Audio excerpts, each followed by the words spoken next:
हमारे साथ मौजूद है इस वक्त नान भाई एसोसिएशन के सदर हाजी शफीकुर रहमान साहब। हम उनसे बात करते हैं और उनसे जानते हैं कि आखिर प्रॉब्लम क्या है। अस्सलाम वालेकुम जी। वालेकुम सलाम जी। बिस्मिल्लाह रहमान रहीम जी। देखिए जी, प्रॉब्लम अगर ना हो तो शटल डाउन नहीं की जाती। प्रॉब्लम इतनी बड़ी है, इस हुकूमत ने एक अना बना ली है। अना परस्ती नहीं होती। जब सीएम साहबा का ऑर्डर मिला था, नोटिफिकेशन 14 रुपये रोटी का, तो मेरे भाई उस वक्त आटे का जो 20 केजी का बैग था वो 1400 रुपये का था। आज उस सरकारी आटे का बैग जो है वो हो गया 1810 रुपये का। ये सरकारी आटा जो मिल नहीं रहा, मैं उसकी बात कर रहा हूँ। अब तंदूर वाले के साथ क्या हुआ है कि हमें एक बैग मिल रहा था आज से 2 महीने पहले 79 केजी का, उसका रेट था 5500 रुपये, यानी मिल रेट 14,025 रुपये, 1425 रुपये बनता है 20 केजी का।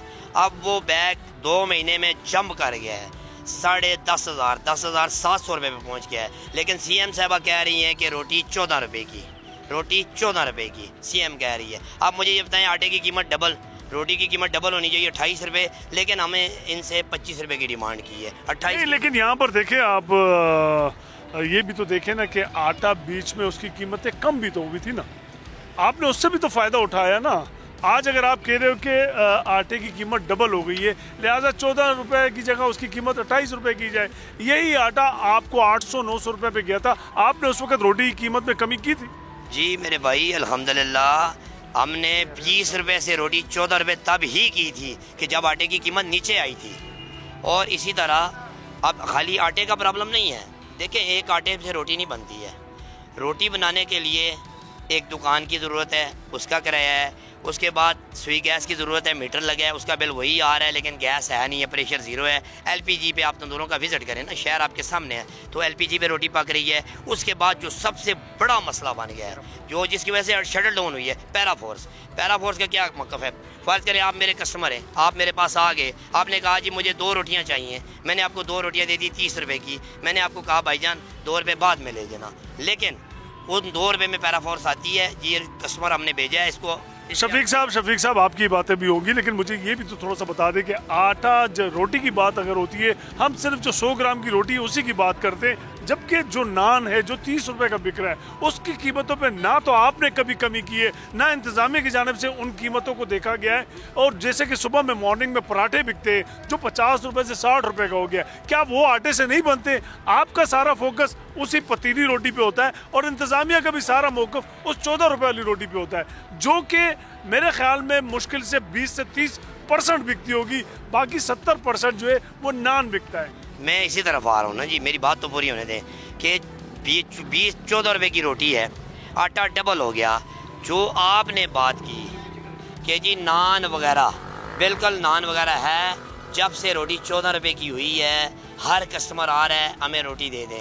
आप मीडिया वाले खड़े हों मौके पे, तंदूर पे खड़े होकर वीडियो बनाएं कि रोटी कितनी बिक रही है और नान कितना बिक रहा है। मैं ग्राउंड की बात कर रहा हूँ, मैं हुकूमत का और इंतजामिया का पेपर वर्क नहीं बयान कर रहा हूँ, मैं आपसे प्रैक्टिकल बयान कर रहा हूँ, जो साबित होगा कि जो कस्टमर आता है 150 रुपये हाथ में होते हैं, कहते हैं 10 रोटी दे दो। सुबह 7 बजे से कस्टमर पतीली मांगना शुरू होता है, हालांकि रोटी का काम शुरू होता है 12 बजे के बाद।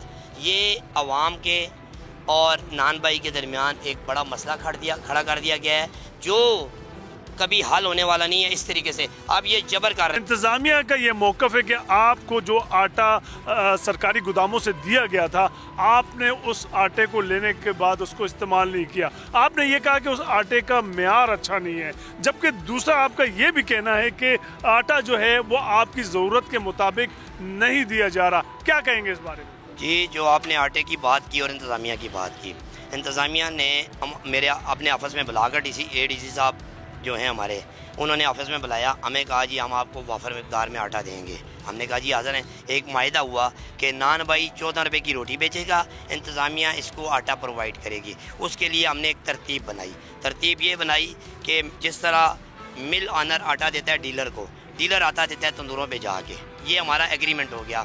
उसमें इनको हमने करीब कोई 170-160 डीलर के नाम दिए। जो तंदूर वाला जिस डीलर से आटा उठाता है, हमने तंदूर वालों को बोला कि अपने डीलर का नाम नंबर भेज दें।